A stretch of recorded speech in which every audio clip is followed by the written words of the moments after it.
Barcelona Havalimanı'ndan herkese selamlar. Ben Muhammed, eşim Aleyna ile beraber YouTube kanalımızın ilk videosuyla karşınızdayız.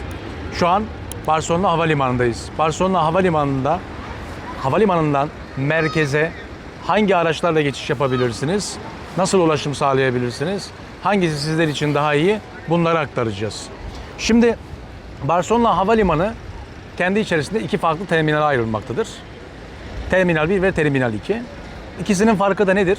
Terminal 1'e Türkiye'den gelen yolcular için Vueling ve Türk Hava Yolları iniş yapar. Terminal 2'ye ise SunExpress ve Pegasus'u kullanan yolcular iniş yapabilir. Terminal 1'den Terminal 2 arası bayağı bir mesafe vardır. O mesafe içerisinde eğer ki siz Terminal 1'den 2'ye geçiş yapmak istiyorsanız o yüzden şu görmüş olduğunuz yeşil otobüsleri kullanmanız gerekiyor. Durağı burası. Ücretsiz bir otobüstür. Aynı zamanda buradan Terminal 1'den ileride sizler taksiyi kullanarak da merkeze geçiş yapabilirsiniz. Şimdi aşağıda sizlere daha detaylı bilgiler vereceğiz. Terminal 1 yolcu çıkış kapısının önündeyiz. Şimdi sizlere şehir merkezine gitmek için kullanacak araçlara nasıl ulaşım sağlayacağız? O araçlara nasıl biletler alacağız? Metro kart veyahut tren kartları nasıl alacağız? Onları anlatacağız. Şimdi hep beraber oraya doğru geçiş yapalım yavaş yavaş. Şöyle bilgiler de vereyim kısa kısa. Siz Barcelona merkezde geldiğiniz zaman, Barcelona'ya geldiğiniz zaman daha doğrusu, eğer ki bir internete, sim kartı ihtiyacınız var ise Terminal 1'de şu karşıda görmüş olduğunuz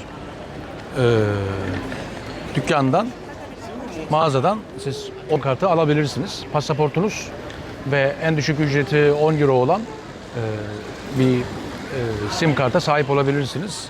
Yaklaşık olarak dediğim gibi bir 10 euro ödüyorsunuz. 50 GB internet ve size 300 dakikalık bir konuşma hakkı sunuyor. Eğer bunu tercih etmek istemiyorsanız merkezde Vodafone bayilerinde yine 10 euroya gerek cihazlardan gerekse oradaki çalışan personellerden siz yine 10 euroya 50 ya da 60 GB'lık 300 dakika ya da 500 dakika konuşmalı sim kartlara sahip olabilirsiniz. Onları kullanabilirsiniz. O kartları sadece İspanya'da değil Avrupa'nın bütün yerlerinde kullanabilirsiniz. Neden bunu söylüyorum, bu bilgiyi veriyorum sizlere? Şu sebepten ötürü Türkiye'den yurt dışına çıktığınız zaman sizlerin yurt dışı paketi yapmasına gerek yok. Çünkü yurt dışı paketi bizim de bildiğimiz kadarıyla çok yüksek bir fiyata satılıyor. Şimdi buraya geldik. Şurada görmüş olduğunuz gibi bizlere hem terminaller arası geçiş, hem metro, hem turkuaz otobüslerle merkeze geçişi anlatıyor ve taksilerle geçebiliyorsunuz. Eğer taksiyi kullanmak istiyorsanız buradan merkeze gitmek için yaklaşık olarak bir 35-40 euro aralığında fiyatla gidebiliyorsunuz. Nakit yahut kredi kartını kullanabiliyorsunuz. Bu bilgiyi size vereyim. İkincisi turkuaz otobüsler. Üzerinde Aerobus yazan otobüsler. Hem Terminal 1'e A1 üzerinde yazar. Terminal 2'ye ise A2 yazan otobüslerle geçiş yapabiliyorsunuz. Hem merkeze hem de merkezden buraya gelmek için. Merkezden buraya gelmek için Plaza Catalunya'da. Son durağı buradan giderken Plaza Catalunya. Gelirken de Plaza Catalunya'dan binerek gelebilirsiniz. Ama biz bunu tavsiye etmiyoruz sizlere. Çünkü şimdi gideceğiz. Sizlere aşağıda hem metro biletleri nasıl alınır onları anlatacağız. Hem de o otobüslerin fiyatlarına beraber göz atacağız. Şöyle söyleyeyim size. Barcelona'ya geldiğiniz zaman büyük bir turistik şehir. İnanılmaz derecede. Özellikle yazın çok kalabalık oluyor. Ne yazık ki hırsızlığın da çok olduğu bir şehir. Ziynet eşyalarınız varsa, önemli eşyalarınız varsa, pasaportunuz, kredi kartınız vesaire bunları kesinlikle çantanıza koyduğunuzda ya da iç ceplerinize koyun, arka ceplerinize koymayın. Görmüş olduğunuz gibi biz arka ceplerimizi kullanmıyoruz burada. İyi bir şekilde güvene aldığınızda bir sorun yaşamazsınız. Eğer telefonunuz çalındığında, paranız çalındığında, pasaportunuz çalındığında ne yazık ki polisler pek bir işlem görmüyorlar. Sadece siz pasaportunuz çalındığı zaman bir polis karakoluna gidip oradan tutanak alıp o tutanakla konsolosluğun acil kodlu numarasını arayarak hızlı bir şekilde randevu alıp geçici pasaportu alabilirsiniz ve o şekilde Türkiye'ye seyahatinizi yapabilirsiniz. Çünkü polisler genelde pek ilgilenmiyorlar. Ne yazık ki ilgilenmiyorlar. Hatta kısa örnekler de size verebilirim. Ben burada 6 yıldan fazladır burada yaşıyorum. Eşim de yeni geldi kendisi. Yaklaşık bir 8-9 ay oldu.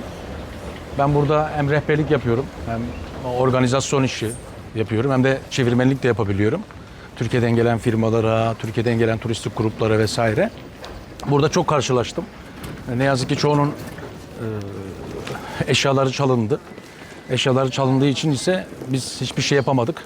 Dediğim gibi sadece gidip pasaport için pasaport kayıp olduğuna dair tutanağı polisten alıp konsolosluğa gidip geçici pasaportu aldıktan sonra ülkeye dönüş sağladık. Çoğu kişiyi de o şekilde gönderdik. Şimdi biz metroya doğru geldik. Metro durağına doğru, istasyonuna. Burada iki farklı cihaz var. Bilet alabilmeniz için metro kart. Birincisi küçük cihaz, ikincisi büyük cihaz. Küçük cihazlar şimdi göreceğiniz gibi sadece kredi kartı ve banka kartı kullanabileceğiniz cihazlar. Yurt dışına çıkmadan önce kredi kartlarınızı yurt dışı alışverişlerine açarsanız çok iyi olur. Burada kullanabilirsiniz. Şimdi küçük cihazın önüne geldik. Gördüğünüz gibi sadece kredi kartı girişi var. Burada Katalanca, İspanyolca, İngilizce ve Fransızca dil seçeneklerini kullanarak kartınızı alabilirsiniz. Biz İngilizceyi kullanacağız. Burada 48 saatlik, 72, 96 ve 120 saatlik yani 2, 3, 4, 5 günlük kartlarımız mevcut. Sadece havalimanına gidiş kartı mevcut. Gördüğünüz gibi 505.70 euro. T-Usual var ve sadece bir günlük kartlarımız var. Biz burada yaşayan vatandaşlar olarak daha çok eğer buraya siz 3 günlüğüne, 5 günlüğüne yahut bir aylığına, bir haftalığına geliyorsanız bizim size sunacağımız en büyük kart seçeneği tartışmasız T-Usual kartıdır. Çünkü T-Usual kartına siz 22 euro artı 1 euro kart ücreti ödeyerek erişim sağlayabiliyorsunuz. Diğer kartların fiyatlarına bakabiliriz. Tekrardan bakıyorum. Örneğin 48 saatlik bir kart 18.10 cent. 72 saatlik 26.30 cent. Yani 3 günlük kart. Siz bir hafta buradasınız. Bunu kullanmanızın bir anlamı olmaz. Mantıklı değil. T-Usual'i kullanmak zorundasınız. O daha iyi olur çünkü. Şimdi buradan biz İngiliz seçeneğinden, T-Usual kartından almaya çalışacağız. Bize 6 tane seçenek sunuyor. Çünkü Barcelona kendi içerisinde 6 bölgeye ayrılıyor. İlk bölge 22 euro, ikinci bölge 29.65, üçüncü bölge 41.60 diye gidiyor. Altıncı bölge ise 62.55. Bu bir aylık kartlar. Peki bunun anlamı nedir? Birinci bölge kartını kullanırsanız eğer Zone 1 kartını siz Barcelona merkezde bunu kullanabilirsiniz. Daha iyi anlayabileceğiniz şekilde örnek vereyim. Üsküdar'da yaşayan birisiniz İstanbul'da. Beykoz'da, Beylikdüzü'nde oturuyorsunuz. Siz eğer ki bu birinci bölge kartını aldığınız zaman Beylikdüzü'ne giriş yapamıyorsunuz. O yüzden sizin yapmanız gereken 6. bölge kartını alıp tamamen gidiş yapabilmek. Burada T-Usual kartını almak için sizler birinci bölge kartını alıyorsunuz. Tıklıyorsunuz. Tıkladıktan sonra sizden pasaport numarası, İspanyol kimlik numarası ya da yabancı kimlik numarası istiyor. Pasaport numarasını isterken sizden sakın harfi girmenizi istenmiyor. Harf girmenize gerek yok. Sadece harften sonraki rakamları girdiğinizde ok tuşuna basıyorsunuz. 22 euro kart, 1 euro kart ücreti deyip onayladıktan sonra buradan kartınızı koyup şifrenizi girip karta sahip olabiliyorsunuz. Size kartı da göstereyim. Aslında kart kalın bir kağıttan oluşuyor. Ama şu şekilde, aynen İstanbul kart gibi bunu kullanabiliyorsunuz. Yan taraftaki büyük olan cihazlar ise siz bu cihazlardan gördüğünüz gibi almaya çalışıyor gelen turistler. Burada ücret ödeyerek şuraya paralarınızı koyarak nakit olarak alışveriş yapabilirsiniz. Yahut kontak lensi kullanarak siz metro kartını alabilirsiniz. Metro kart sınırsız bir karttır. Bir ay boyunca kullanılır. Bu kartı istediğiniz şekilde kullanabilirsiniz. Metroda Birinci bölge. Şehir merkezinde. Birinci bölgeye giden trenlerde, tramvaylarda, otobüslerde siz bu metro kartını kullanabilirsiniz. Metro kartı kullanmadığınız zaman görevlilerle karşılaşabilirsiniz. O zaman da ne yazık ki bir 100 euro cezası var. Onu ödemek zorunda kalıyorsunuz. Burada turnikeler var. Bir Avusturya'daki gibi ya da bir Almanya'daki gibi turnikesiz yok. Direkt metroya ya da trene geçiş yapamıyorsunuz. Çünkü burada yasa dışı olarak metroya, trene ve otobüse binmek isteyenler oluyor. O yüzden aynen İstanbul'daki, İzmir'deki gibi turnikeler mevcut. Biz size metro kart nasıl alınır anlattık. Şehir merkezine nasıl gidilir Terminal 1'den anlattık. Şimdi turkuaz otobüsler var. Aerobus, Terminal 1'e gelen A1, üzerinde A1 yazan otobüs biletlerini nasıl alabiliriz onu anlatacağız. Bu otobüsler az önce de size söylediğim gibi Plaza Catalunya'ya gider. Catalunya meydanına. Şurada metro istasyonu. Alt kattayız şu an Terminal 1'de. Burada da o otobüslerin yeri var. Terminal 1 ve 2 arasındaki geçişleri size söylemiştim. Ücretsiz geçişleri. O geçişlerin durağı yine yeşil otobüs. Şu karşıda gördüğünüz yer. Bu da görmüş olduğunuz gibi turkuaz otobüsler. Ya bunu biz tavsiye etmiyoruz açıkçası. Çünkü 23 euroya metro kart biletini aldığınız zaman sürekli kullanabiliyorsunuz. Ama burada gelip bu otobüsleri geçerek şu makinelerden bilet alıyoruz. Örneğin göstereyim size. Basıyoruz. 2025 fiyatı gördüğünüz gibi 7.45. 7.45'ten buradan ödemeyi yapıp cash olarak, nakit olarak kredi kartıyla ya da kontak lens aracılığıyla şurada gördüğünüz gibi ödemeyi yapıyorsunuz. Size bir QR kod veriyor. Şurada görmüş olduğunuz gibi yetkili arkadaşlar otobüse geçerken QR kodunu okutuyorlar ve siz otobüse biniyorsunuz. Burada da otobüslerin kaç dakika sonra kalkacağına dair bilgiler veriliyor. İşte Plaza Catalunya son durak. Bu şekilde yani 7.45 buraya vermektense 23 liraya metro kart alıp sınırsız bir şekilde dilediğiniz kadar kullanabilirsiniz. Metro saatlerini size söyleyeyim. Metro saatleri sabah 5'te başlar, gece 12'de biter. Cuma günleri gece 12'ye kadar sürer. Cumartesi günleri de 24 saat aralıksız olarak metro hattı çalışır. Trenle Terminal 2'ye gelebiliyoruz. Terminal 2'ye sadece tren geliyor, Terminal 1'e gelmiyor. Onu da size Terminal 2'ye geçtiğimizde anlatacağız. Şimdi hep birlikte Terminal 2'ye geçiyoruz ve orada size Terminal 2'den merkeze nasıl geçiliyor onun hakkında bilgiler vereceğiz. Şuradaki yeşil otobüslere bineceğiz. Barcelona'da yaklaşık olarak 11 tane metro hattı var.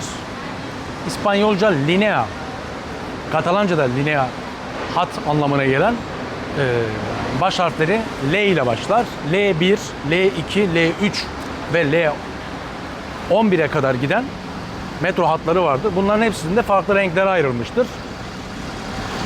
Barcelona'nın ulaşımı çok iyi. Şu an gördüğünüz gibi Terminal 2'ye gideceğiz. Hiçbir ücret ödemeden, kart basmadan otobüsümüze geçiş yapıyoruz.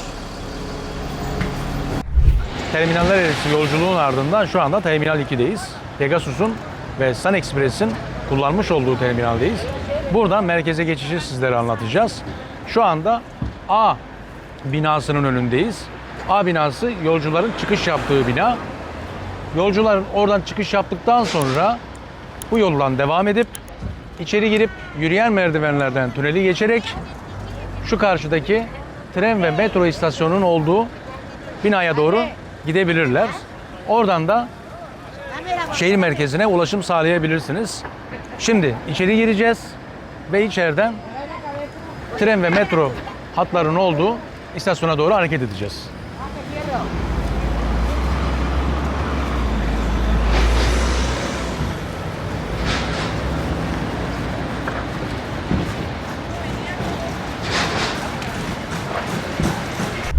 Hazır havalimanındayken Tax Free ofisini de gördüm. Sizlere Tax Free hakkında da bilgi vermek istiyorum.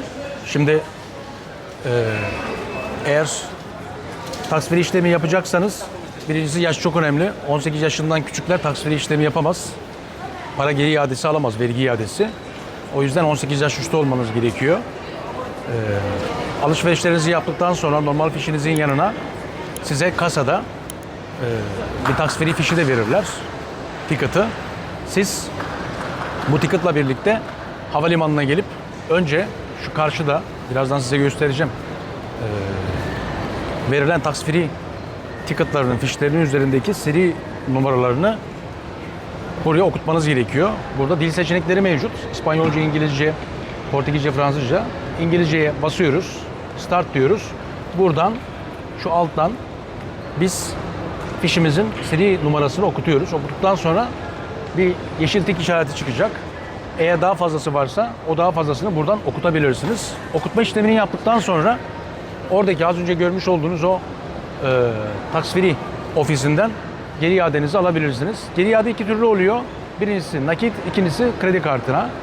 Siz eğer nakit almak isterseniz en az 3 euroluk bir kesinti yapıyorlar. Ama kredi kartınıza isterseniz o zaman hiçbir şekilde bir kesinti olmuyor. 5 gün içerisinde falan sizin kredi kartınıza bunun iadesi yapılıyor. Ama bu cihazları okutmanız çok önemli. Çünkü bu cihazlara siz almış olduğunuz ticket'ları okutmadığınızda oradan ücreti alsanız dahi, nakit olarak alsanız da, kredi kartınızla alsanız dahi sisteme sizin kredi kartınızı girişini yapıyorlar. Diyelim 100 euroluk bir alışveriş yaptınız, 20 euro size tax free ödemesi geri yapıldı. Ama burada işlemi yapmadığınız için, onaylamadığınız için hesabınızdan o para geri çekilir.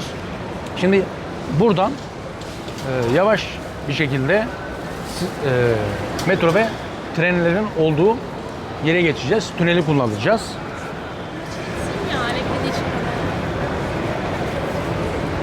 Terminal 2, Terminal 1'e göre pek yoğun değildir. Bir daha yoğundur. Yürüyen merdivenleri kullanıyoruz. Sağ tarafımızda giden yolcuların uçağa geçmek için check-in işlemlerini yaptığı, geçiş yaptıkları bir kapı var. Biz o kapıyı kullanmadan direkt tünelin içerisine girerek metro ve trenlerin olduğu istasyona doğru geçiş yapacağız.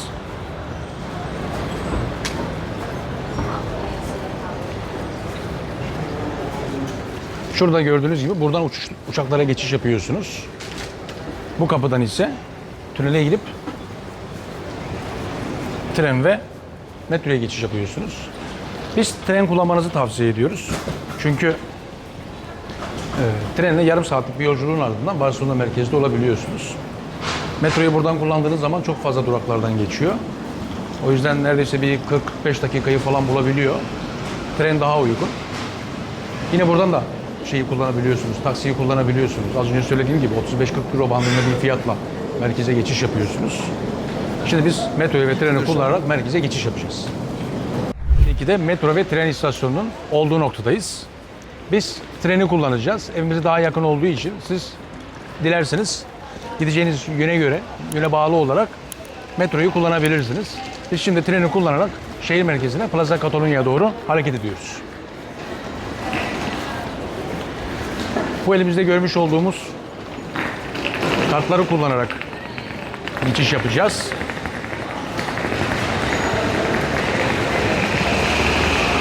Şu an bayağı kalabalık. Barcelona merkeze Plaza Catalunya'ya 30 dakikalık bir tren yolculuğunun ardından varmış bulunmaktayız.